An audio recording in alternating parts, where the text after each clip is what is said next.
Alive. Book 1, Chapter 19.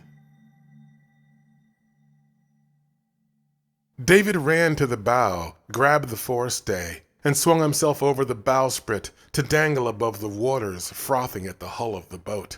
The day was bright, and the salt air was crisp against his face. But that wasn't the reason for his excitement. On the foggy horizon ahead, he could finally see the great monoliths of Manhattan jutting up from the ocean. They had arrived. He laughed and called out, "Hiro! Chiyoko! Come see this!" The couple made no response, but when he turned to fetch them, he saw that they were already on the deck, arms wrapped around one another, watching him intently. "It's the end of the world!" David yelled, gesturing excitedly towards the distant ruins. "Yes, David, I see," Hiro said, his tone hovering between a laugh and a sigh. Chiyoko said nothing, as usual, and her ever-present frown was still on her face. But there were other emotions in her eyes, emotions as deep as the waters beneath them. She would miss him. They both would. And he would miss them, too. Had it really been only a week?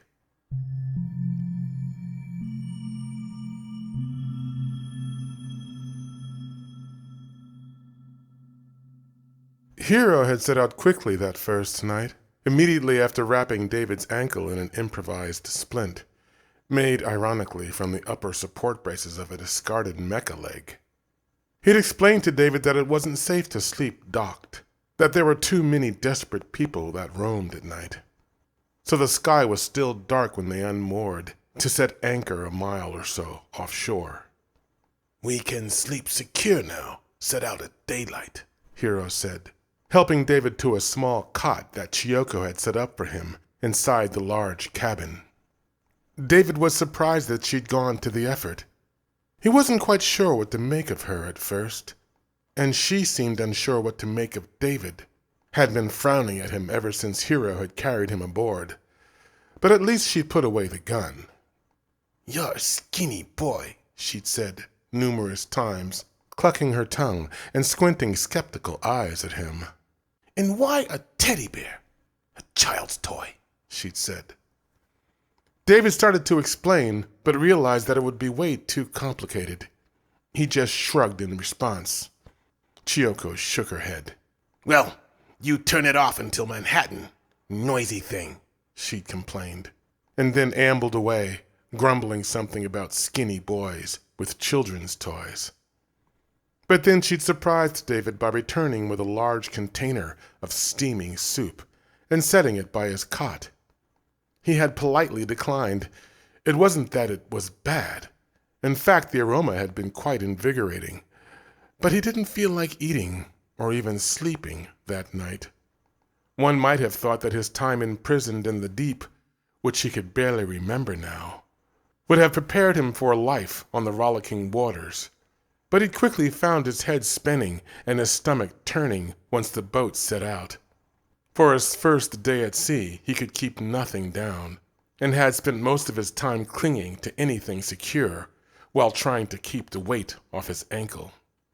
But like all things, good and bad, these problems also passed. By the time the second night fell, he was feeling better. The swelling in his ankle was gone, and he'd fallen easily into a deep slumber. He'd found himself in a strange blue dream that night, one he'd had before but could never recall upon waking. The next morning he'd risen, rested and alert, to find another container of Chiyoko's hot soup sitting by his cot. He'd downed this one quickly, a tasty combination of spiced fish and vegetables, and then made his way up to the deck where he found Hiro sorting through piles of what many might call garbage. Chiyoko was there too, sitting in a chair. She'd looked at David, confused, her eyes jumping back and forth between his face and the ankle that seemed to have healed overnight. "You get better fast," Hiro observed with a laugh. David returned his smile, but made no response. Chiyoko continued to stare at him suspiciously. An unspoken question lingered in her eyes for a time, but then evaporated as her thoughts went elsewhere. "You learn this," she had commanded, pointing at the pile of discarded treasure. David willingly sat down beside Hiro, and the man had proceeded to show him how to find valuables in the trash. They'd sorted through almost a week's gatherings that day, and David was amazed at Hiro's knowledge on the subject of salvaging junk. "Look here," the man said, holding up a slim band of metal with a greenish tint to it. "A rogue's broken restriction belt," he explained. "It was probably a servant of some kind." Hiro went on to explain that the belts were usually placed under the skin of the head, and if the bot gets stolen, the thieves would cut it out and throw it away. "If the bot is smart, they find a way to do it themselves," he'd said with a wink. "But lately they've been installing perimeter restrictions, automatic cutoff points." Hiro sighed when he said this. Too bad. The restriction belts were an easy sell, but most of the newer models don't have them."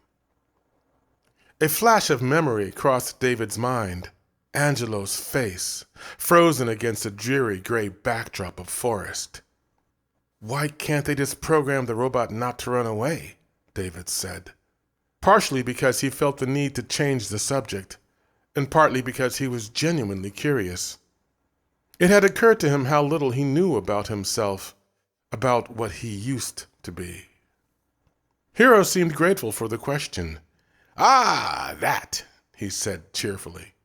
"Well, it has to do with motivations, David. Motivations define choices, and choices define personality." David wrinkled his brow. "What do you mean?" he said. Hiro stood and adopted a professorial posture. "In the old days, robots had to be told everything. You had to be very specific about what you wanted when you spoke to them, or you would wind up with strange responses. Garbage in, garbage out, they used to say. Let's say I was to line up a set of images before you, David. A dog, a plane, and a boat. Then I was to tell you to point to the boat. What would you do?" This was kind of silly, David thought. "I'd point to the picture of the boat," he said. Then he shrugged, certain that it was some kind of trick question. "Of course," Hiro said with a laugh. "But if you were an older robot, one incapable of abstract thinking, you might point down to the deck beneath you, because that is a boat. The other is just a picture of a boat." "Ah," David said. "So you would have to say, point to the picture of a boat." "Correct, my young friend," Hiro replied.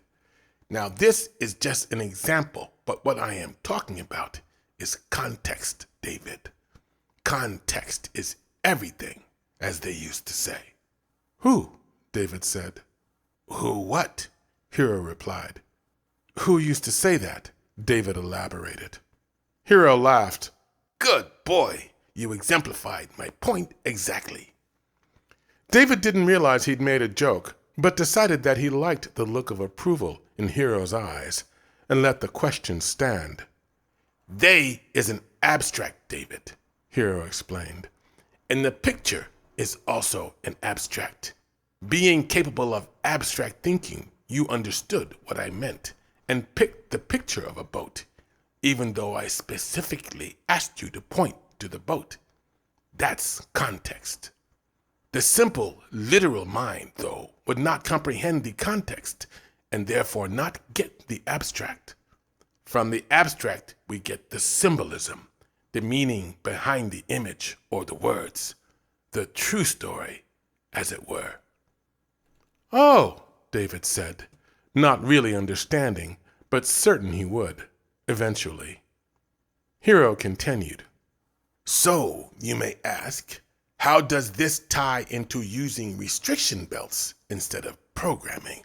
Well, if you want a robot to be capable of higher abstract reasoning, for example, a butler who won't throw away the potting soil you just bought because it's dirt, without you having to tell it, then you have to allow its mind to form associations on its own.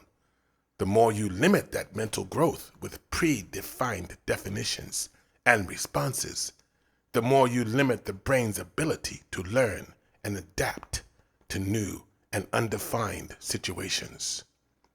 So if we do not let the robot have the choice of running away, it never includes that option into its choices, and choices define personality. The man was quiet, letting David digest this. David hummed thoughtfully. So, if the robot is allowed the option of running away, then it will be able to make the choice of not doing it, which will let it learn. David stopped, lost for words. He understood the principle, but didn't know how to say it. Hiro stepped in. Not having the option makes you a robot, David. Having the option of running away, but being aware of the consequences allows the robot to develop an understanding of choices and consequences, and that defines personality. The impact of Angelo's sacrificial decision came back into David's mind. He looked away, certain that the pain of losing his friend would reach his face this time. Hiro misunderstood David's sudden distraction to mean that he was getting bored with the subject. "Oh, listen to me go on," the man said. He picked up the old restriction belt. "Most people don't know this, David," he said, "but these can be converted for use as solar cells. Let me show you." He'd taken David to the roof of the cabin then. It was covered with bits and pieces from discarded toys and mecha. They'd been shaped into a dish that caught the sunlight and turned it into power to drive the computers and machinery that moved the boat on the days the winds were not enough. "Nothing wasted, David," Hiro said proudly. "And that, too, is a choice." David nodded to acknowledge the lesson. Hiro laughed again and ruffled the boy's hair. Chiyoko's voice boomed from the cabin. "You two! No more talk! Back to work!" Hiro feigned alarm. "The boss has spoken," he stage whispered as he climbed back down to the deck.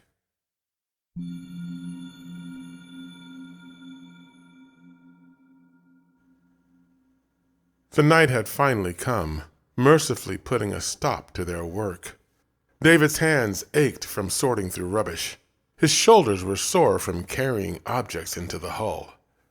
Chiyoko seemed to take some satisfaction in this, or at least the faint smile in the corner of her mouth suggested she did. She had prepared their meal silently, as Hiro chatted on about history and politics, robots and philosophy. David listened attentively, trying to follow the man, though he didn't really understand most of what was being said. He found it harder to retain information in this Orga form, and this bothered him.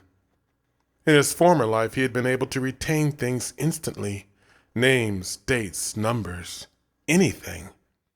Now he found himself asking Hiro to repeat things, or having to later be refreshed about a date of an event, as Hiro recounted things that had happened long before his father's father had been born.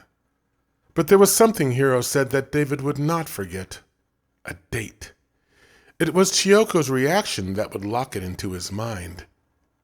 Hiro had been speaking about robots again, elaborating on the themes he had established earlier. David had wondered why a man who knew so much about robots didn't own one. He was about to ask this rather obvious question when Hiro said, "And if there was ever an event that stressed the importance of robots, it was 3/11. Now, if they had a functional mecha, the human workers would not have had to be exposed to the—" But the man stopped when he noticed the look on his wife's face. David saw it too.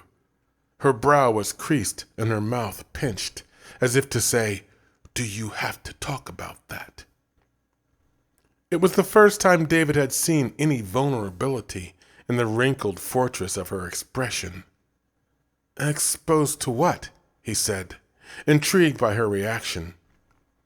Hiro clucked his tongue and tapped his fingers on the table. "Well, It's dark enough outside, the man said. No need to bring the darkness in here, too. Then his face lit up. Have you ever seen a navigation system? He said. David spent the remainder of the night learning about digital radar, ocean floor imaging, and geosynchronous satellites.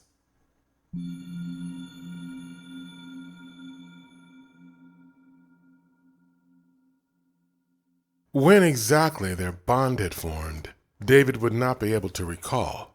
But as the days passed, he came to feel at home, like he belonged here. Mommy's face was still in his head. The drive to be with her was an ever-present tugging at his heart, amplified during his silent nights on the cot. But she was like a distant goal. Sailing the sea with Hiro and Chiyoko had become his life for now.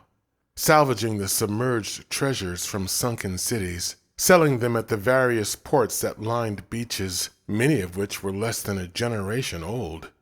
He quickly adapted to it all. On his 6th day at sea, as he was helping Hiro unload a pallet of salvaged junk in the improvised port of a half-submerged town that had once bore the strange name of Ramsey, David noticed a burly old dockhand looking at him strangely. Ever aware that he might be recognized, in spite of his now shoulder-length hair and golden tan, David tried to avoid the gaze. But when the man persisted, he had taken a different tack. "What the hell are you looking at?" David demanded, taking on the challenging posture he had learned from the wild boys of the forest. The man hadn't seemed daunted by the response. He'd simply nodded at Hiro, who was bantering with the man's partner, and said, "So, how you know old Hiro here?" David thought about that for a moment. "He's my dad," he replied, taking pleasure in the confused look that came into the man's face. He also took pleasure in the thought that he would have a man like Hiro for a father.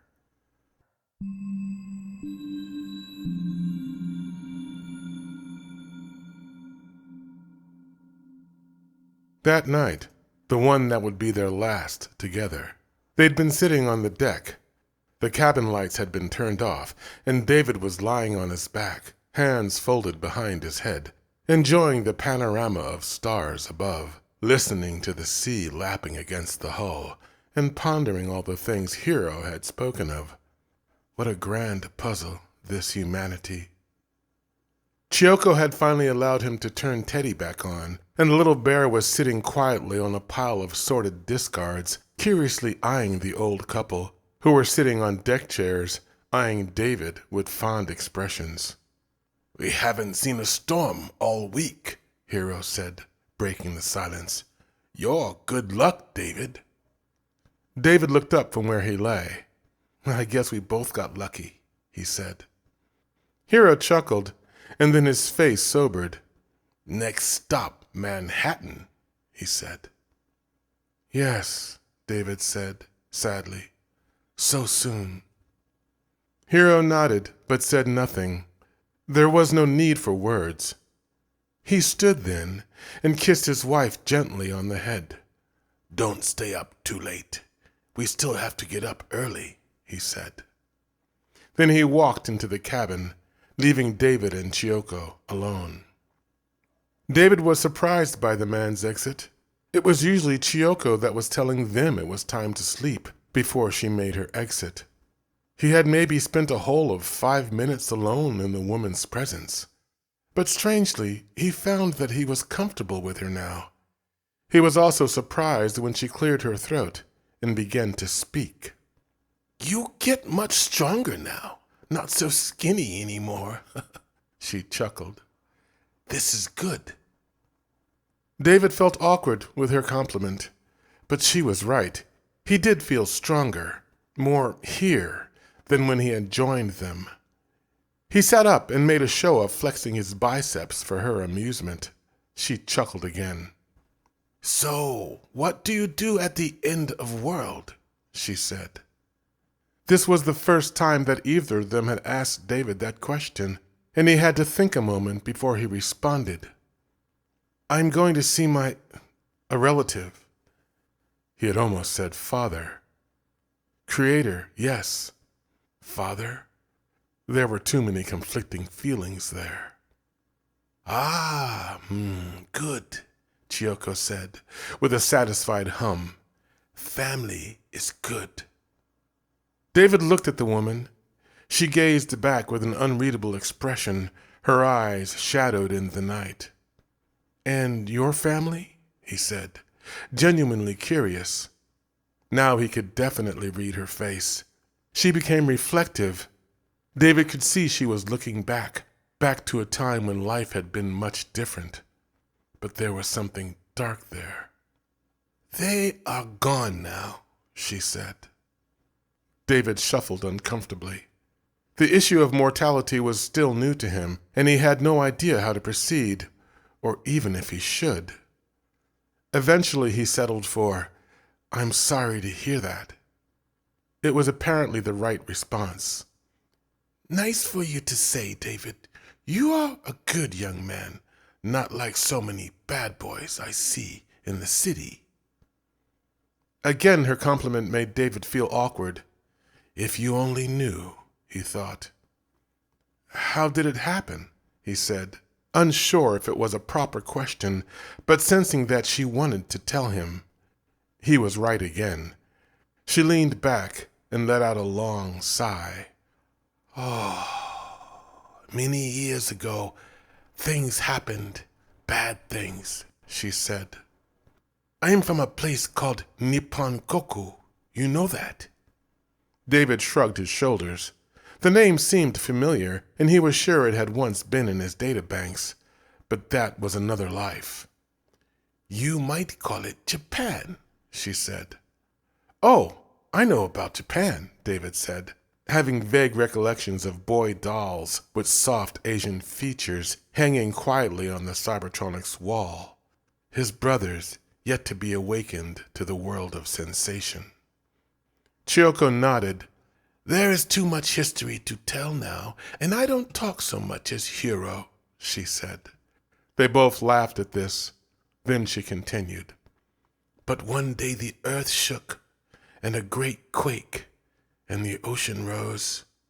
Higashi Nihon Daishinsai, we named it.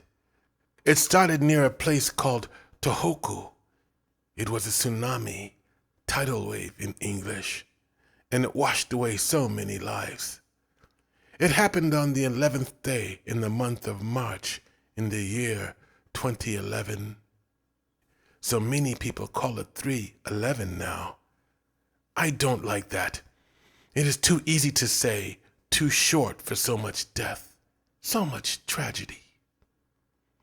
David tried to imagine the waves crashing over the fleeing people, the sick and feeble, unable to flee, and the children.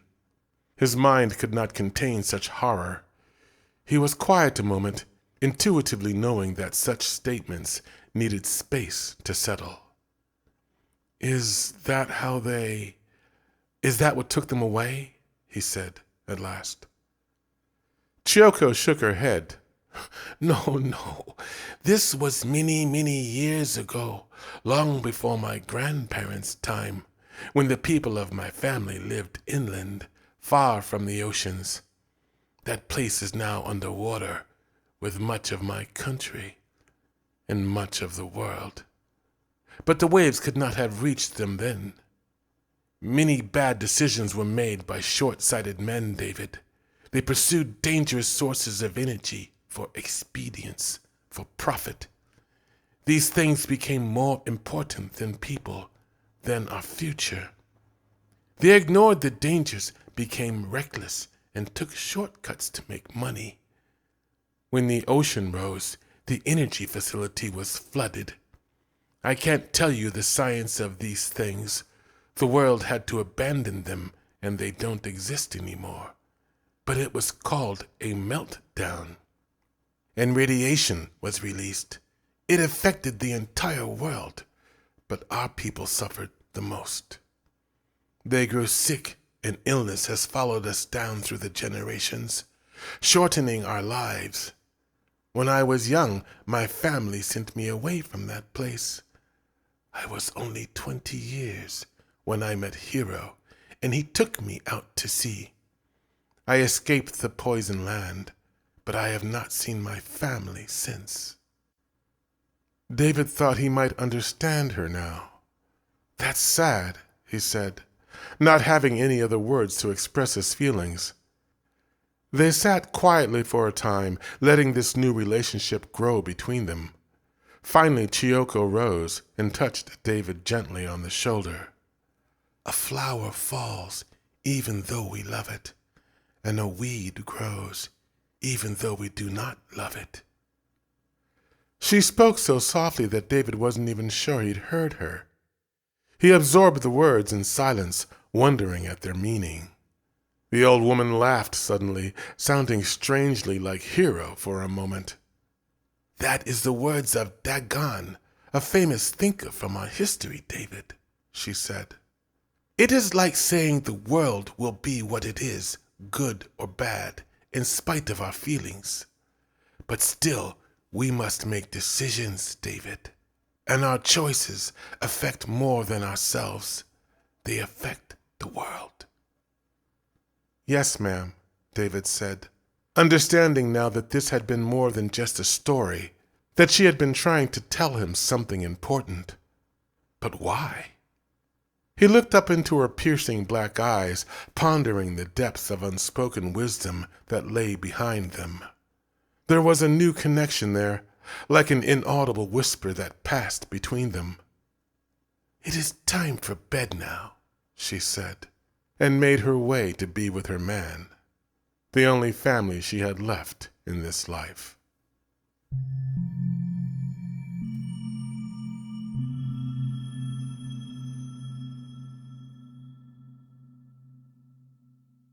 They were now passing through the shadow cast by the great torch of the submerged Statue of Liberty. It loomed over the boat like a giant stone sentry, marking the end of the known world.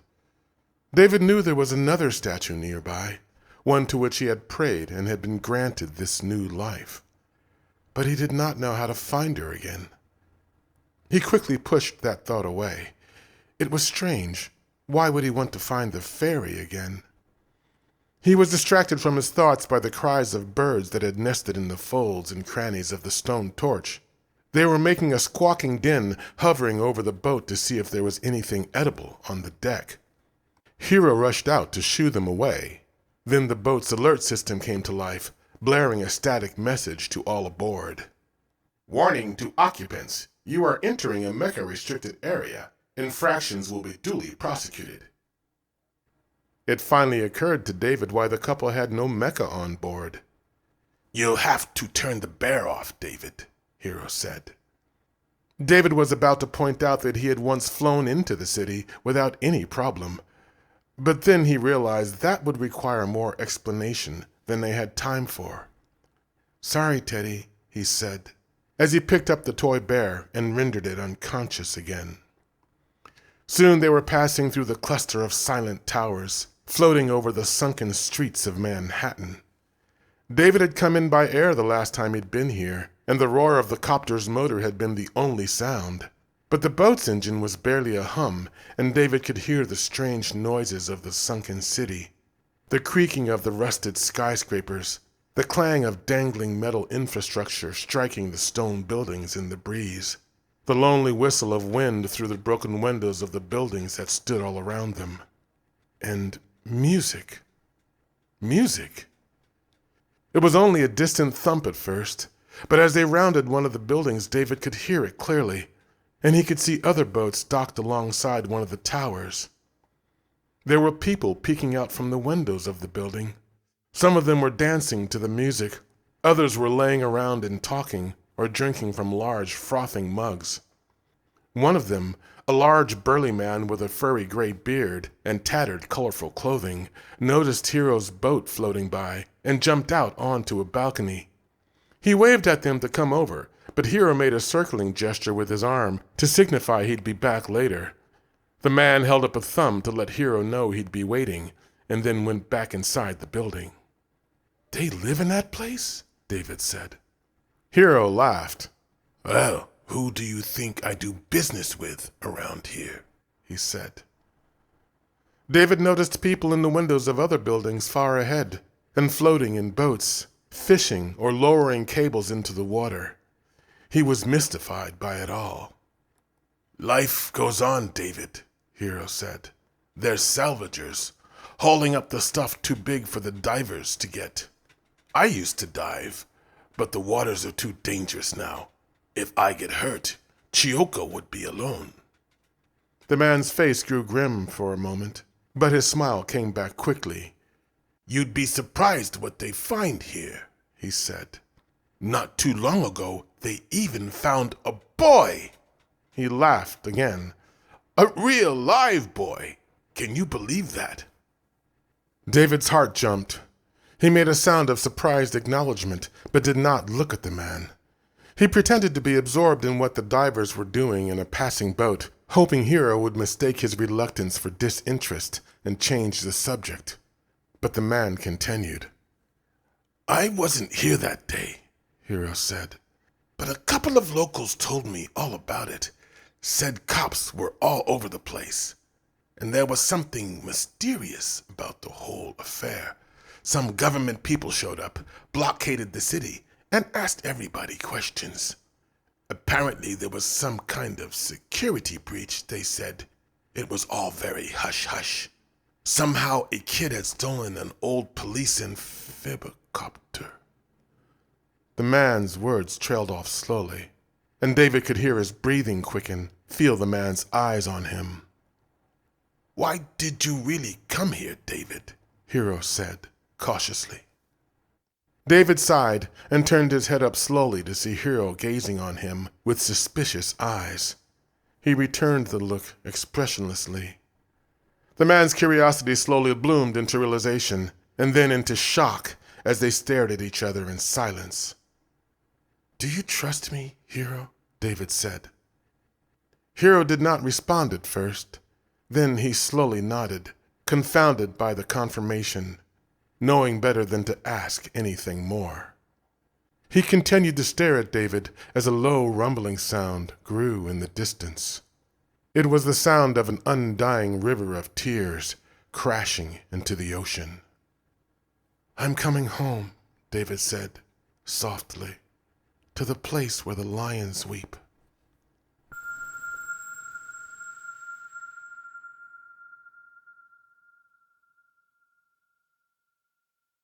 David knew this place. He had once watched his friend ascend to the sky here, caught up in the pull of a police tractor beam. It hadn't changed in all that time. The Cybertronics building rose from the ocean to tower high above them. The sunlight reflecting off its surface cast an eerie green tint on the ocean. David had a flash recollection of falling from the wall of this great building. He put that memory aside. There was still pain in these recollections, pain that no creature, flesh or fiber, should have to suffer. Chiyoko had stopped the boat, and the plank had automatically hummed to life, creating a walkway to the dock. Silently, David gathered his bag and stood before the plank. Teddy would be too cumbersome to carry, so he had turned the super toy back on. It awoke with a grunt and took in the surroundings. "Where is this place, David?" Teddy said. "The water's in the wild," David replied, taking the toy's hand. Then he turned to say goodbye to his new friends. "Will you be okay, David?" Hiro said, not able to contain the emotion in his voice. "Should we wait for you?"